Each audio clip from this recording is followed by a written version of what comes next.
I command you to heal yourself.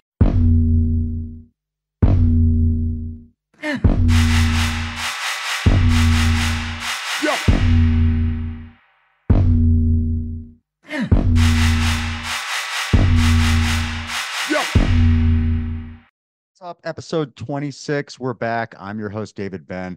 And on this episode, we talked to Sam Wagner of Shroomsquatch Myco-Ventures. He's a mushroom farmer, an educator, really smart and passionate dude. So I think you're going to enjoy all the stuff we talk about. We discuss another species of psychedelic mushroom. We talk about inoculating spawn with spore syringes versus liquid culture, and a number of other things. So glad you're with us. If you have any questions or you want to throw some feedback our way, info@mustashroom.com, MUSTASHROOM.com. Our parent company, our sponsor, Mustache Brands, spelled the same way, MUSTASH brands.com. This is episode 26. You're going to love it. Owner of Shroomsquatch Myco-Ventures, and education is kind of our primary thing. It's just me. I like to say R is like the universal we all the time. I'll try to limit that, but I am the sole owner and operator of that business. I also grow mushrooms as part of that, mostly cordyceps. Okay. And then some reishi, still grow that as well. I've always got some moisture, other culinaries rolling around. So, um, I was in social work for 15 years, which is why I kind of leaned into education. And I had a really small farm with a buddy for a minute. And then we just kind of both were like, is this really what we want to do? Do we want to play the farmer's market game? Yeah. And just like showing up every weekend, you feel like you're hustling forever. Still feel like I'm hustling forever, but at least I'm enjoying the hustle a little bit more. Um, and at that point, I just kind of kept having this thing that kept coming back into my head of like, remembering the way that can be named is not the constant way, like it says in the Tao. And that just kept coming to me. And so I said, man, am I really supposed to be doing with this? And that's when I moved back towards a more myco social work, if you will. Is Sure. kind of what I called it, towards an education side. And I moved back towards teaching people right before Proposition 122 passed, and it became legal for people to grow psilocybin containing mushrooms at home, of course. Um, so even though I have my own personal feelings about that bill and about the legalization of something that like has absolutely no legal weight in the grand scheme of the cosmos at Sure. all, um, I'll like just kind of take it and run with it at that point because I can now teach people to do this. They don't have any fear. Just because I'm an anarchist doesn't mean that they are. Yeah. So they're now happy that they can operate within a legal framework. And so that led me to where I was like, cool, I can teach people to keep this decentralized. I can teach people to keep this out of the corporate capitalist hands. I mean, it'll be there anyways, but it's like at least a small group of us can remain anarchists in the middle of all of this. Absolutely. You probably hear me talk a lot about anarchy because that is like kind of But it's how I like to do it. targeted anarchy. Yes, absolutely. Very much so. And so yeah, that was kind of how I ended up back at the education piece, was kind of trying the farm hustle. And then through that process, continuing to grow medicinal mushrooms. I'm now in the process of looking at a potential scale up with cordyceps and reishi production specifically. And then we'll put lion's mane on it too. Once we kind of Medicinal, figure out. main medicinal Yeah, strains. yeah. We consider turkey tail. I mean, those are kind of your big four, but truth is that most people just buy wild foraged turkey tail because it's so abundant. Really? Yeah. Um, and so I don't know. It's probably more resource intensive to produce large amounts of turkey tail than it is to actually forage it responsibly. So I'm sure there's foragers that's all they do that could Yeah. probably speak more to that. So I'm not gonna try to speak too heavily to that, but those are just the tiny little pieces I know about that. Anyway, so all that to say, like our main purpose at Shroomsquatch is to get people to cultivate in their own home because we believe that you learn to care for nature, then nature will care for you. And I say it all the time that all of these people who are doing all of these, good people, everyone who has taken on like you know, whether they're doing ceremonies, whether they're doing therapy, whatever they're doing with mushrooms, but they have absolutely zero idea of its role in nature. Still call it plant medicine for crying out loud. I've heard the term botanicals used for psilocybin containing mushrooms. I'm guilty of that too. I group together like ayahuasca and the other Yeah. entheogens together with psilocybin. So I'm guilty of that as well. Yeah. I know technically it's in the fungal realm, but so no disrespect to fungi, but yeah, I'm guilty of that for Yeah. sure. I think it's, you know, it's one of those things that people just end up saying, right? It's like Yeah. it's just it's common language. Um, but I think that all of those folks who are doing all of those things, they need to have some place that they're coming from where they have some understanding of nature, and fungi's role in nature, and just how does this work? Like what is it really doing? I mean, there's some theories out there that psilocybin containing mushrooms have potential to actually stabilize and maintain watersheds, like in nature.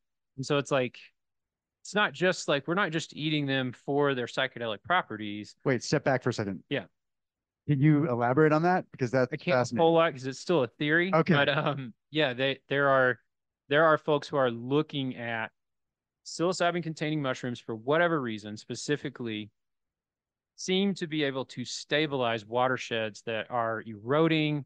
And it has to do, of course, with the way the mycelium grows underneath the water. Probably my theory on they don't know why, right? This works. And from sitting in the forest and looking at it, right, from cultivating mushrooms, why would this happen? My guess is that it would have something to do with the mycelial network being extremely rhizomorphic and holding together the soil there, at a much higher rate. It would also allow the fungal organism to be able to potentially consume more nutrition because of the rhizomorphic nature, of that fungi. Rhizomorphic meaning be able to contain more water? Rhizomorphic meaning that, you know, when you see like that ropey mycelial Yeah, structure, like the that's a hyphae yeah, extensions? Okay. yeah. So those are rhizomes, right? Just like we would talk about in plants, like a rhizomorphic organism being like an aspen tree. Gotcha. So those rhizomes essentially are going out further and they're obtaining nutrients through enzymatic, you know, like release. And then that is a complex organic chemistry problem that breaks down the nutrients in the soil and then it gets absorbed through the hyphae, right? So the tip releases the enzyme, breaks all the nutrients down, sucks it back in through the hyphal tube or the rhizome in this case.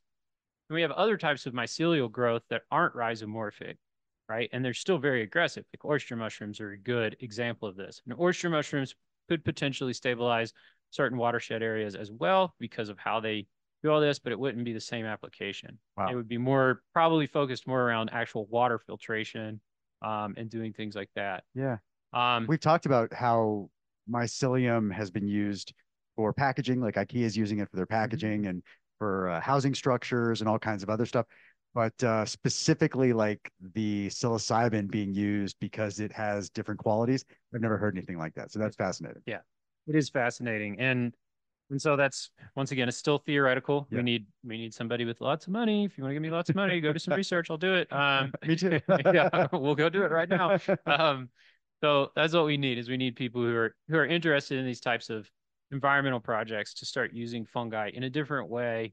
It's already being used in that way. It's just not necessarily being applied in that way, right? Like there's things that we use fungi for all the time that are remediation or regenerative agriculture, but it might not be the specific application and therefore it doesn't receive all of the funding to Sure. create a large Not high scale profile. change, right? Gotcha. It's also not as sexy. Like let's be real, it's way sexier to decide that you're going to hold a ceremony in the middle of your city and change people's mental health problems or just have a good time, like whatever it is. But Sure. you know, it's not nearly as sexy to have the realization that you're not going to save the planet, quote unquote, because that's just pure hubris. The thought that a human could save a planet that they came from is just it's insane to me. Nice gesture though. Yeah, it is. It's a kind gesture. We should save our species, and that we Right. might have some control over. Um, so anyhow, yeah, Yeah. it's cool what some of these different species can do when we start looking at structurally what's going on, underground as well. Sure. So We've talked about the plastic eating fungi that they're looking at for helping with some of the ocean contamination, and people using mycelium based caskets so they can be merged into nature. So yep. yeah, lots of really cool applications. I don't know about the casket thing. I'll have to look into that a little bit more, but Yeah, I've done a little bit of research. it's cool that they're at least it's cool, but thinking outside the box, or in this case, inside the box. yeah, But that will happen either way. That's what I'll say about it. you're going to grow into nature one way or another. That will happen whether you put a mushroom mycelium shroud around you or not. Kind of accelerating the process. Yeah. One thing I want to touch on real quick that you brought up while you were talking, the keeping mushrooms decriminalized as opposed to making it to the next legalization stage. And we talked about that on my last episode of the podcast.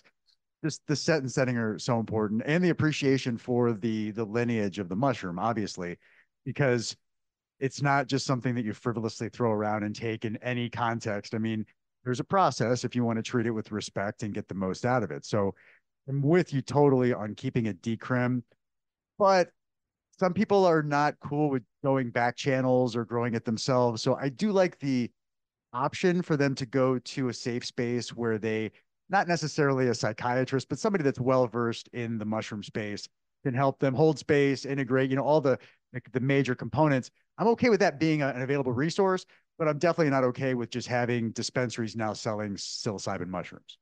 So I'm totally on board with you.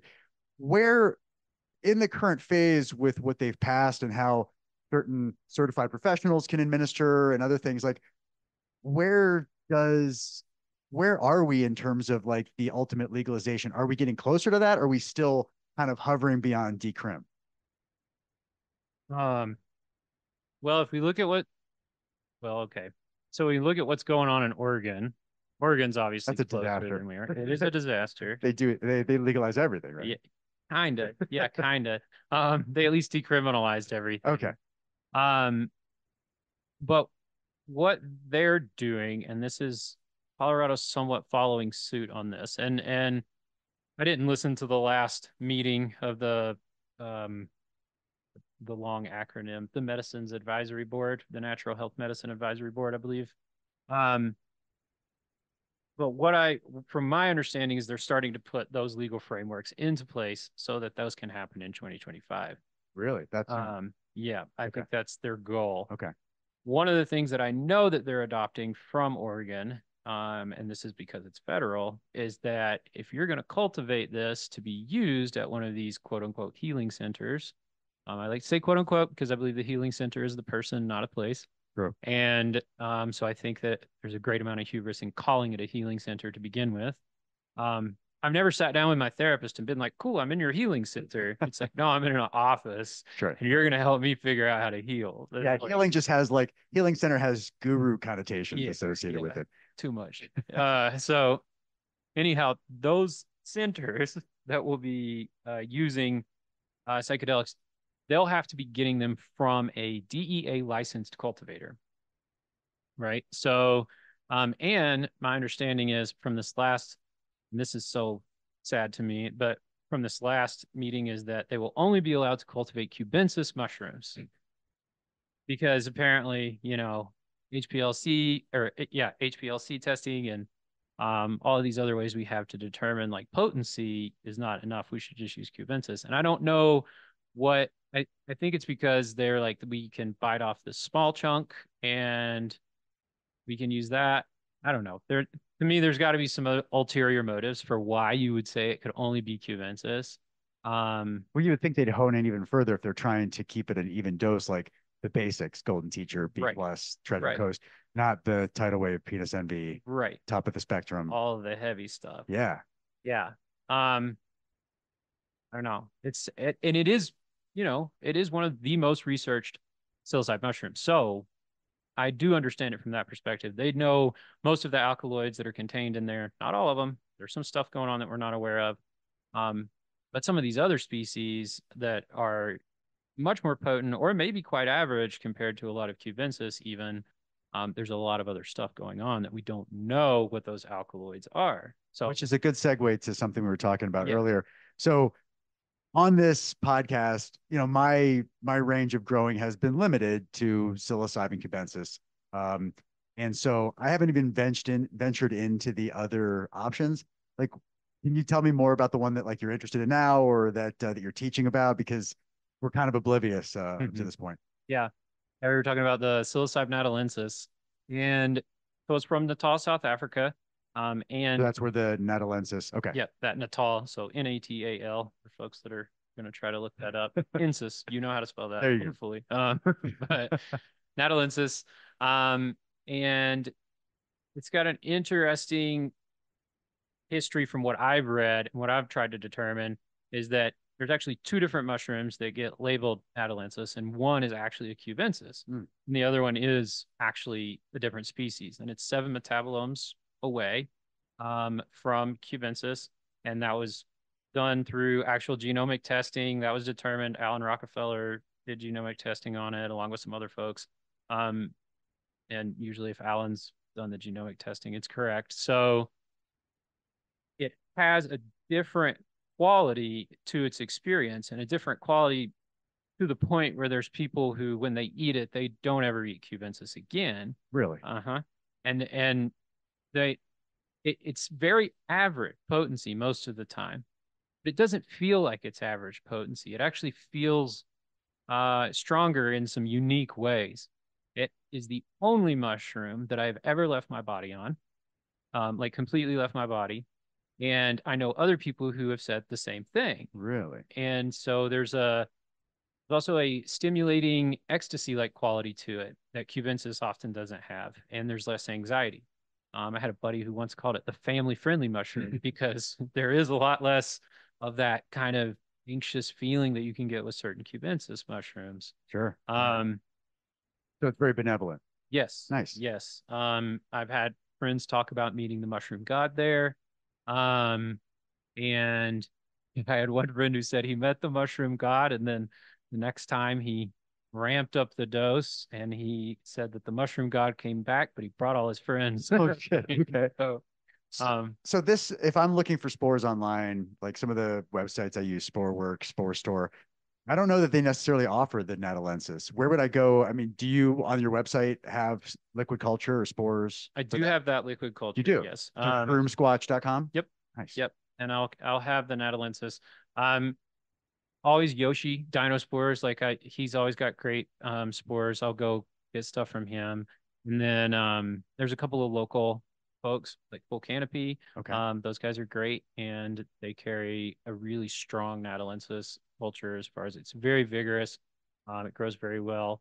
A lot of what they do has been geared towards grow in the bag stuff. So Less monotub. yeah, the genetics have been really bred for high CO2, low fresh air exchange, which is one of the reasons that, when people get these all-in-one bags and then they inoculate it with just whatever, it doesn't necessarily do that well. Right. And that's one of the reasons it doesn't, is because you can breed the mushroom genetics and do certain isolations.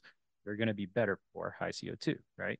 And so Natalensis is a mushroom that actually grows very well in oyster mushroom-like conditions. So a lot of fresh air exchange, lots of oxygen, low CO2.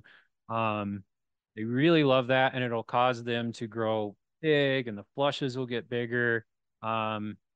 So that's not the way that people usually cultivate cubensis, and that can make it a little bit more difficult for some folks that don't already have that kind of setup. However, you get genetics that have been bred to withstand high CO2, they'll still do quite well. And that said, like I've had natalensis like completely take over a petri dish before, like with pinning and growing like giant mushrooms. Oh, the agar actually starts to pin. Oh, hard. Like there's a lot of mushrooms that'll pin on acid. But it takes a while usually for that to happen. Yeah, but natalensis are like, it's hard sometimes to get them to not pin, to like use the agar before it has pinned. And a lot of folks who've worked with it will say that, yeah, that's kind of interesting. So they're aggressively growing. Yes. So they eat very quickly. Like I'm talking, you're usually putting them to fruit within 2 weeks of putting them. Wow. Like if you put a tub together, it's 2 weeks probably before you're growing these. Any pH variance or anything as opposed to the normal cubensis? I always raise the pH in my substrate just because mushrooms just don't like acidity, period. So where do you hover, like 7.5, 8? I'll even go to 9. You go to 9, okay. Yeah, but yeah, eight is enough. Okay. Um, I do that with like when I do oysters, same way. Um, and then wood's pretty neutral, so it doesn't matter if I'm doing something on wood. But yeah, any of those, I'm always balancing my pH. I raise it with everything, And you use hydrated lime, you said? Okay. Yep, hydrated lime. Um, it pretty much does the trick with everything. It's kind of caustic, so I always wear gloves. It dries your hands out, but Yeah. so if people are listening, oh, we'll get some, and then don't breathe it in. Put your gloves on. Like you can not wear gloves doing the rest of the process if you do it right without fear of contamination, but you'll regret getting. Let's talk about that for a second. So I'm a big proponent of the still air box. I have a flow hood, obviously that's the best case scenario, but I'm a big proponent of the still air box just because I want to account for spawn transfers and all the other stuff that you'd want to do in some still air environment or in front of a flow hood. But I heard that you do the just open air method with a lot of your bags, or at least Roy told me that. Yep. I guess what's your thoughts on like doing the open air inoculation method versus going over the top using a still air box or even a flow hood? Yeah. So I mean, obviously, I do all my genetics work in the lab because you can't get away with that in the In open front of air. the flow hood. Yeah, yeah. But there's just certain things. I mean, it's really about looking at what is the current substrate, what current state is it in? And this is one of the things I talk about in my class that I like to teach people is like, I am more than anything, like I want people to be successful growing mushrooms. Of course, that's why they took the class, right? Yeah. So they're going to do that. And I'm going to make sure that they get replacements if something fails their first time trying. I make sure that people realize they're going to fail. And and I bring stuff that I'm currently failing on to say, this is what it looks like. So before you send me that text, does this look like contamination to you?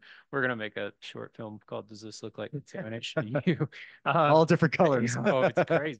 And it can be beautiful Sure. when you show people that you teach them to understand like there's only contamination here, not contamination in the rest of the world. Like there's places where this application is absolutely needed. Trichoderma is like one of the primary decomposers in nature. Like we Really? need it. We used to stonewash jeans with trichoderma. Interesting. It's everywhere. This whole thing of like I spray the air with Lysol and all this crap. Like maybe if you just release trichoderma into the air, like scrub the air a little bit, but it's just over the top. That said, there's a lot of things I do that would seem over the top, but the truth is that your technique and your understanding of what inputs you have that you're putting together are the most important things for clean and successful cultivation. Technique is everything. And it's like I said, the inputs. I've had so many people say like I was using 100% isopropyl alcohol, but it didn't work. Well, it's because 100% isopropyl is too polar. And like that's some science that I didn't know until I started using isopropyl. Now I know 70 is the sweet spot, 90's flammable. That's all that I know. Yeah. So what is the 100 actually detracts from its ability to sanitize? Yep. Really? Yep. It won't. It's a great solvent. So I usually have some around because you pour agar everywhere when you're pouring dishes. You mess up and you've got a mess. So you need a solvent around. Mineral spirits works fine too, of course. Okay. But it's what we would call polar. So it's got too much. There's just not enough water. That's how some people would describe it. There's not enough water, so it can't bind to the contaminant. It's like the ionic charges don't match, and so it repels all the contaminants, and it won't break them down. Interesting. Yeah. So stick with 70. Stick with 70 to 80. Okay. Anywhere in that range is good. Anything under that, and then you don't have enough isopropyl, then you're too much water. Okay. So yeah, but things like that, right? That's the kind of the example of like this is an input that you're using, and this input is causing the problem. So if someone was like, well, I was injecting it with a spore syringe. Well, that is not a good input because those are ungerminated spores. They're technically not even alive. It's a single-celled gamete. It hasn't even germinated. So spore syringe versus liquid culture, night and day when you're talking about open air inoculation. Absolutely. Any inoculation. Any inoculation. Okay. Yeah. Like, I mean, I'll get a spore syringe and I'll put it on a petri dish to start working with the genetics. That's right. where you start, Mhm. right? Because that's where you can tell, is this clean? Number one. Number two, does this look good? Are the spores still viable? Like, and if they are, maybe only these are germinating well over here and the rest is real spotty and it's not doing well. So Always you do test on agar, isolations. definitely. Yeah, always. And then when people, of course, don't know how to do that, then they buy the spores because they're like, well, this is legal. I can do this. I can, it's legal to have. It's legal to purchase. Obviously, once they're germinated, that's a different story depending on what state you're in. Germinating meaning starting to form mycelium outside of the culture. Yeah. Okay. Yeah. And of course, that's another thing we can talk about. We'll put a pin in that one, but whether or not mycelium is actually contains psilocybin, but jury's still out. Spoiler alert. But injecting something with a spore syringe is just not going to be as effective, even if those spores are clean, because you're asking the spores to germinate in a 3D medium as opposed to a 2D flat medium. Sure, agar dish is 3D. We live in 3D, but it acts more like a 2D medium because it's a single plane that you're expecting it to germinate on. And when you put it in a bag of grain, my joke in class is always that it's like you're trying to have a kid and you decide that you could either fuck in a McDonald's play place ball pit or do it on a bed, right? One's going to be more successful and not cause diseases. So it creates great visuals. Yeah. And I'm sure a Chuck E. Cheese would be willing to let you fornicate in their balls. Exactly. Yeah. Why wouldn't they? It's this very family friendly activity. Cool. Okay. So my experience with contamination and bags with open air inoculation has all been with spores. Mhm. So that's why I've had like a bad taste in my mouth.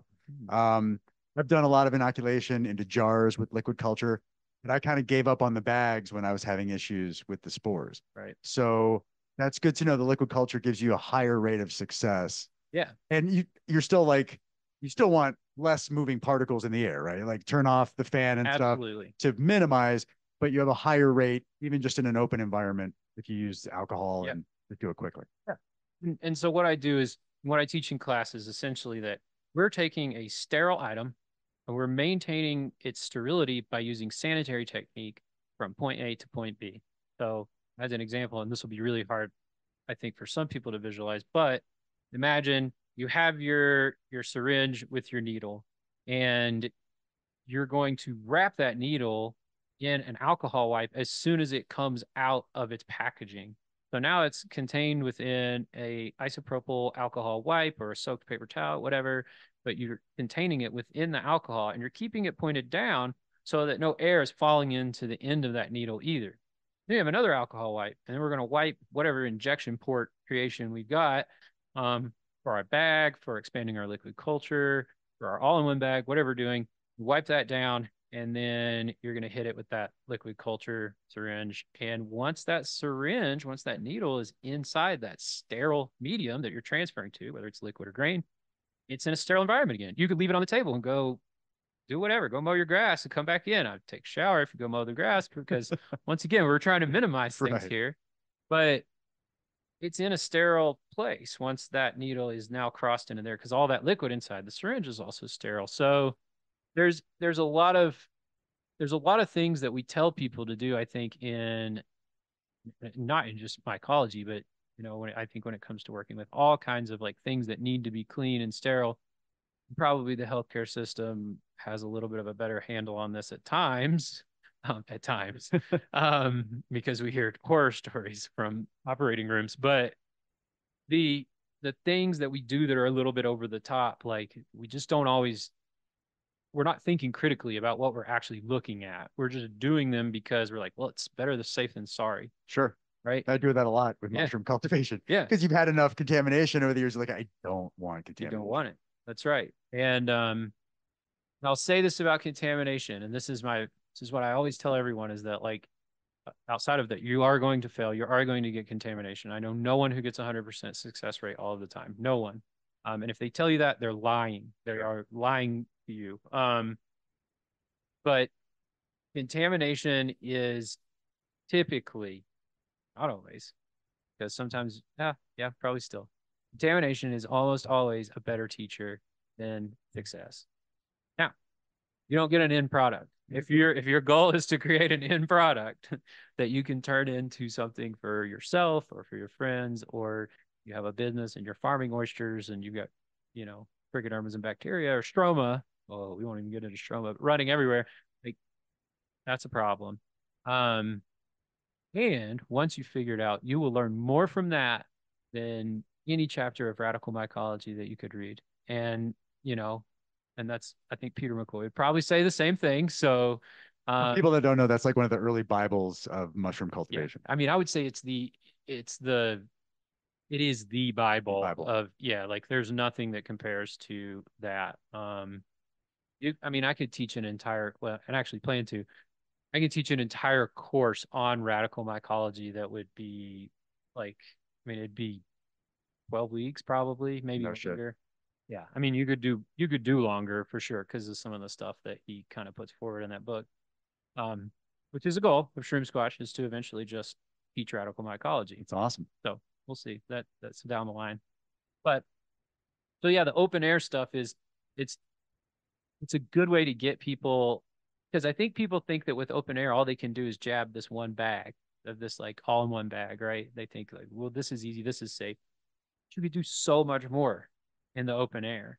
Um, because you can literally take that exact same practice that you use to jab that all in one bag, you can expand the liquid culture and you can extract that newly expanded liquid culture, and then you can have multiple grain bags, and then you can pasteurize a substrate instead of sterilize a substrate, and you can put together your own grow bags or grow tubs or draw logs or whatever it is you're trying to do. You can pasteurize wood chips and put garden installations. Like people weren't farming mushrooms in front of flow hoods, like, Good point. hundreds of years ago. Yeah. So like, yeah, you'll hear people say it, like we have a lot to learn from China in terms of production. And I think it's very true.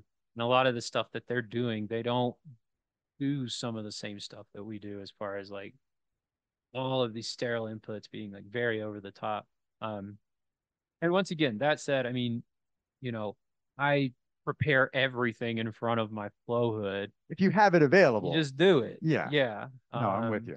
So anyhow, That's cool. And so with the open air method, I guess because you're so I'm trying to think. So everything is completely contained within an alcohol swab or something until pen meets paper, until the pin meets the bag. And because you're pointing everything down to the ground, there's no chance for anything to settle in the working environment. right, Okay, right. cool. And then that final substrate, of course, you have a pasteurized substrate. And Which has just been boiled to what 170 or yep, something like that. yep. What between 140 and 175, I believe, is Okay. the exact number, held at least an hour. It really depends on the surface area of the substrate, exactly which medium, how much nutrition might be in it that you're doing. I mean, cocoa core, like if you're doing those or you're doing straw is a little more likely to contaminate, and that usually has to do with the surface area of the straw itself. Okay. And also with the pH not being balanced properly. Um, that's where a lot of people have problems. People have problems with straw as well because the seed will be left in the wheat straw sometimes, and the seed has a lot of nutrition, and so that can lead to contamination. Interesting. So, getting cropped and sifted straw is a good idea. Okay. And you it looks like you're heavily into cordyceps. Like cordyceps is kind of like is that would you say like that's one of your main focal points right now with growing mushrooms and like your own iteration of that? Yeah, for sure. Um, I don't know why cordyceps like got got into me. Now who's the guy Myco-Symbiote on Instagram? Yeah, William. Yeah, William Brown. Padilla. Yeah, I've seen him a couple times at the Telluride Mushroom Festival. He's like the guru on cordyceps and mushrooms. yeah, absolutely. Him and Mushroom Revival Door. Um, Alex, Alex, I don't know. But anyways, those two, they started really the first farms, the first cordyceps farms in America. However many years ago that was now. But yeah, maybe they're both like following what they did with cordyceps is extremely helpful, and then really looking at the breeders, what they continue to do has been even more enlightening for what cordyceps are, what they're capable of. And so that would be folks like Ryan Paul Gates and Jeff at Appalachian Gold. So what's the main medicinal benefit of cordyceps? Because it's in every mushroom blend. Anything that you have. We talked to the guy from Umbo. That's in a lot of their products. Anything that you find with medicinal mushrooms probably going to have some cordyceps. So, like, what's the big selling point of the cordyceps mushroom? So its first recorded history was actually for libido. Ah. And that was in Chinese, like at least the first found so far recorded history was from China for libido. Okay. And of course, once you start thinking about that, even without the actual research and science having been done yet, like, oh, this increases blood flow. And so how does it increase blood flow? Like what's going on? So what it happens is the cordyceps causes your red blood cell to actually be able to use more oxygen. And so thus that reduces your oxidative stress. It increases your VO2 max without doing anything. So it gets used a lot by athletes, especially folks that are doing high endurance cardio. Okay. And also folks that are doing like high powered cardio, where it's very explosive, like what you're doing in jujitsu. Like I know that like MMA, it's blown up in that whole world of people using it. Yeah, Umbo's founders are MMA guys. Yeah, yeah. And Jake Plummer. Right. Yeah, for sure. They love it for those reasons. Then you top it off with the fact that it's also increasing your ATP production. What is that? So that's all your cellular growth like needs ATP. Okay. If without ATP, cells all die. So it is causing, and I don't know the deep ins and outs of ATP production, but it's causing your cells to actually be able to like continue to grow, and that's going to increase your stamina. Then it agonizes your adenosine production. So adenosine is what's responsible for helping us sleep.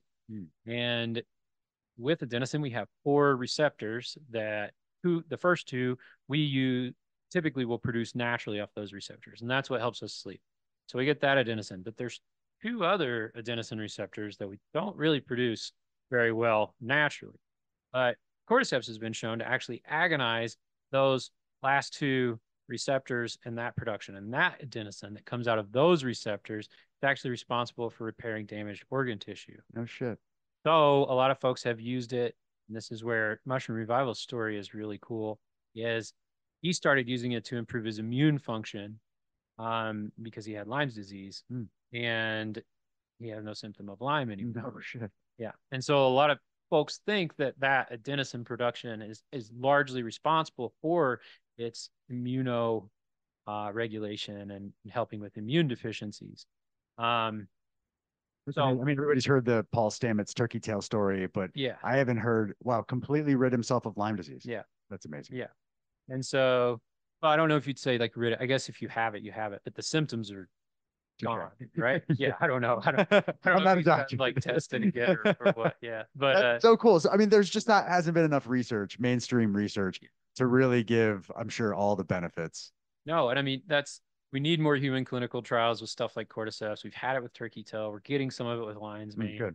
But with cordyceps, it's like we just need more human clinical trials, and there's not enough.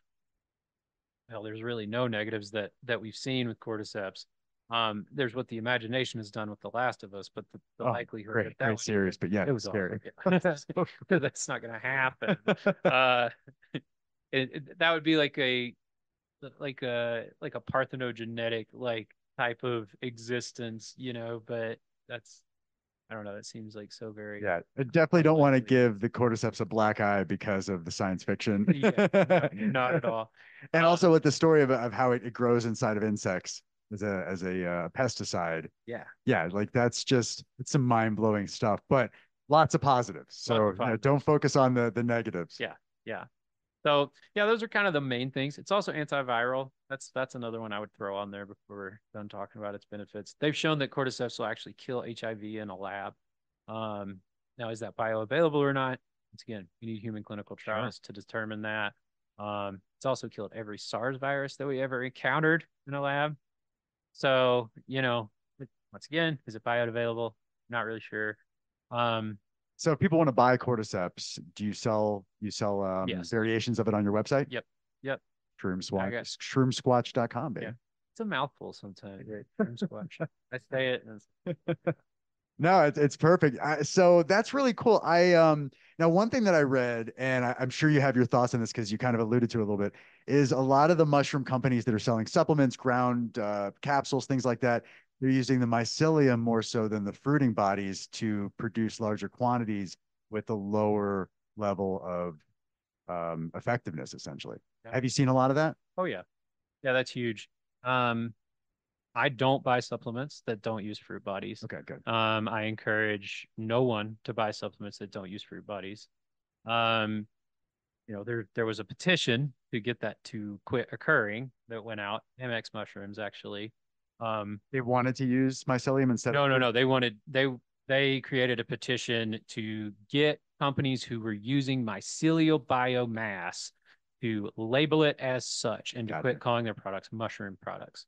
It makes total sense. Yeah, there's the number one offender, and everyone knows who it is, but without naming the name.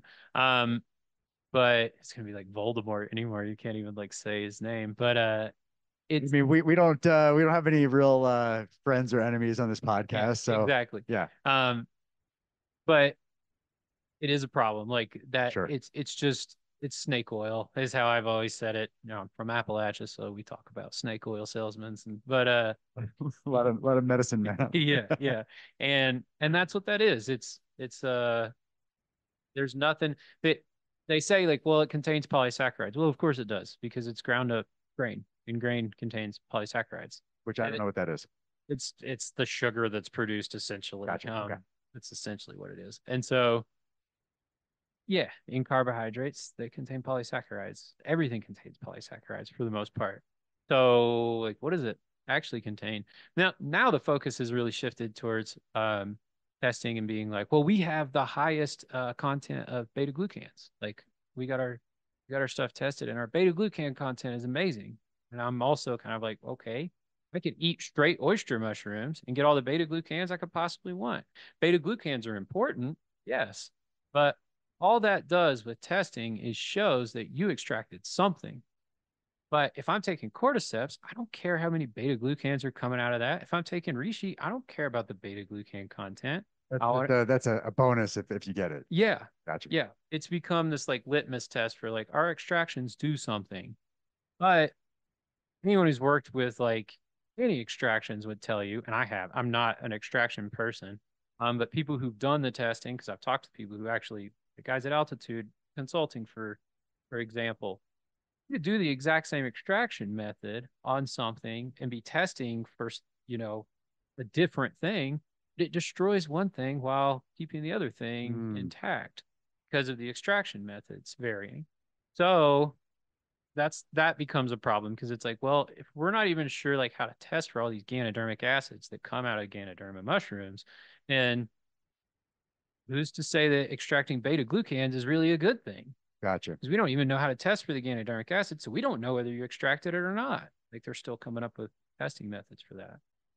So So kind of on the honor system, but people need to say yes, fruiting bodies. yes, they Don't need to even say hover you on the need to start mycelium. there. Yeah, for Okay. sure on the fruiting bodies, and then like I know people who do honest, good extractions, and those are the companies that because I know them or because I've um you know just researched them heavily, like those are the folks that I'm going to go to. And then of course I also go to people who buy their stuff from the US.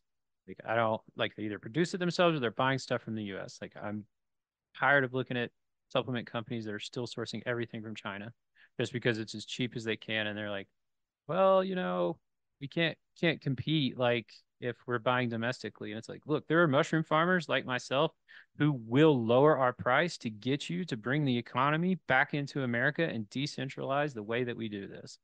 And not popular to talk about because people don't want to hear that. They want to say other things like, well, we need trade with China. And it's like on some stuff we do. I mean, this is obviously a much larger conversation, but like when it comes to working with mushrooms, it's like if there's a mushroom farmer that wants to work with you in the States or anywhere in North America, even for that matter, work with them, you That's know? the whole farm to table concept. Like Yeah. if I get the building supplies for my recipe from the farm down the road, we're helping keep the community going, right? Yeah. And so with all the initiatives and everything we're trying to do with mushrooms, holistically, like this just plays into that hand. So I'm totally with you. Yeah, I mean, electronics, you're always going to have to go overseas. Like we don't have the capacity, but if we do have the capacity to grow mushrooms volume, definitely, I'm with you. Domestic all day long. Yeah. I think food production in general, right? Like farming production in general, I think that we need to figure out how to come back to our local economies.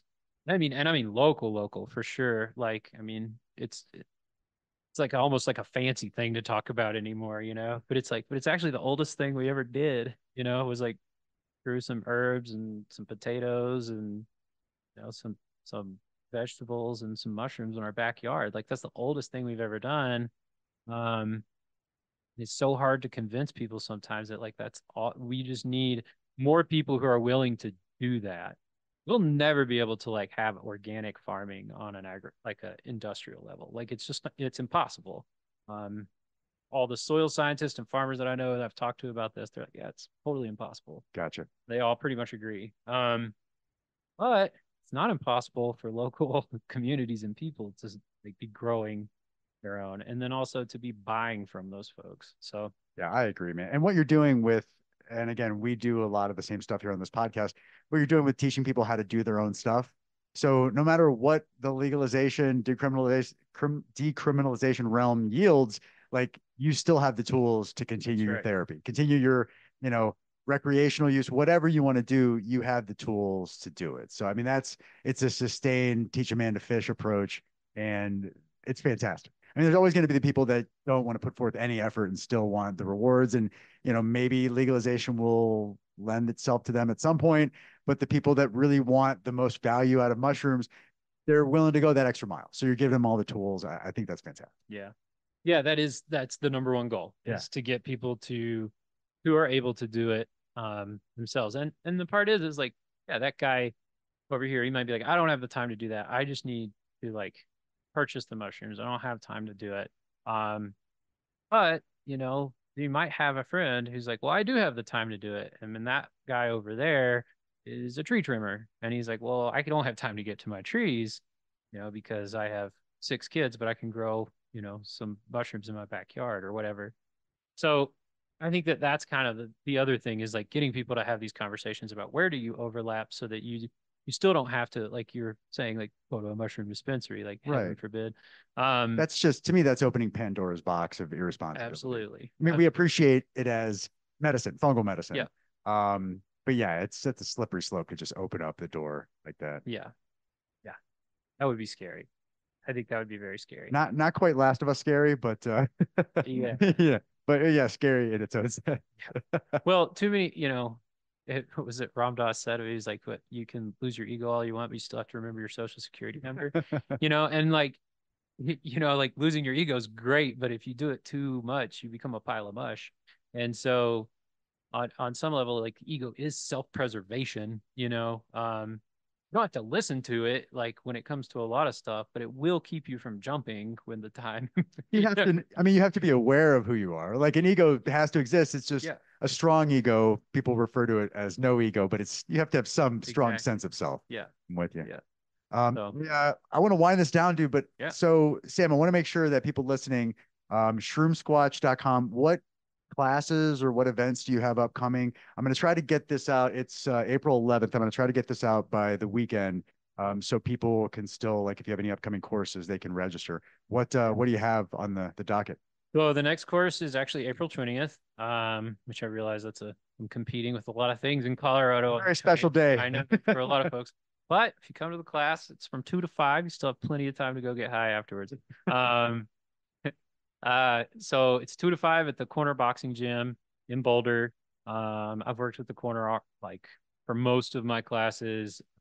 The coach and owner there is a dear, close to my heart friend of mine. My wife used to box there, and that's how we got involved with them. Nice. So, she's just absolutely wonderful. Gives so much back to her community, as well. So it leads me to my second course that I'm teaching is going to be May 18th, and that's cordyceps specific. That's also 2 to 5 at the Corner. And that is a fundraiser for the Corner Boxing Club. along with their Unite to Fight event, which is on June 1st at the Boulder Theater. And so that event every year is it's a nonprofit event. So it's all just a fundraiser for the different organizations that the fighters are representing. I love it. They choose an organization and then they raise money for it. So That's where awesome. all that money goes. And so, and the corner they're actually a nonprofit. So she has programs for, she has a youth program to get youth into boxing. And then she also has a program for folks with Parkinson's to continue to work on eye So coordination. good people. Yeah, we Absolutely do. awesome. We always we'd love to give money back to the Environmental Learning for Kids Foundation, Volunteers of Colorado. Oh, yeah. We're a 1% for the Planet member, so we really appreciate anybody that gives back, especially something like that that can bring the community together over sports. Yeah, it's really cool. So those are the next two. Cool. Um, And people can, if they need to buy mushroom cultivating supplies, liquid culture, shroomsquatch.com. shroomsquatch.com. The website is in need of a massive overhaul right now. So there's some things that are probably not on there. If you have an interest in finding something, please shoot me an email. Part of that's just inventory and waiting on some stuff that I've just done to get up on the website. We just finished recording an online course. Nice. So we're trying to get all that edited. A buddy that he has Hail Denver Productions, and he does a cool web series called Hail Denver, where he goes around and films singer-songwriters in their home. And so he produced all this. It's like 3 hours of content that should be up before long. Yeah. That's awesome. Well, Sam, I'm so glad you had a chance to come by and talk. And we'll have to do this again, man. I really enjoyed it. You have so much knowledge and passion for what you're doing. It's inspiring, dude. Cool. Well, thank you so much. I love the podcast. I've only listened to a little bit so far, but it's great. Thanks, man. And for the listeners, just want to plug mustashebrands.com. They're our sponsor, our parent company, MUSTASH brands, Mustache Room, MUSTASHROOM website, social media, all that stuff. Thank you so much for being here. And that's it.